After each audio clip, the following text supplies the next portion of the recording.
Today we'll be learning about how to update WhatsApp. Make sure to watch the video till the end so that you won't make any mistakes during the process. First thing first, you need to go to the Play Store or the App Store that is available on your mobile device. Then on the top, tap on the search bar and you need to search WhatsApp.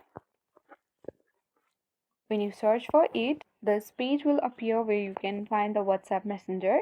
So next to it, there is open button. This means that I already have up-to-date WhatsApp application on my mobile device and it has been set to the latest version. If it has not yet updated, then you'll find the option of update.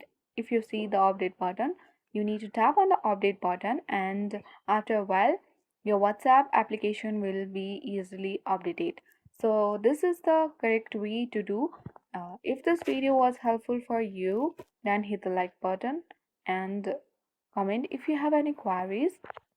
Thanks for watching and see you in the next video.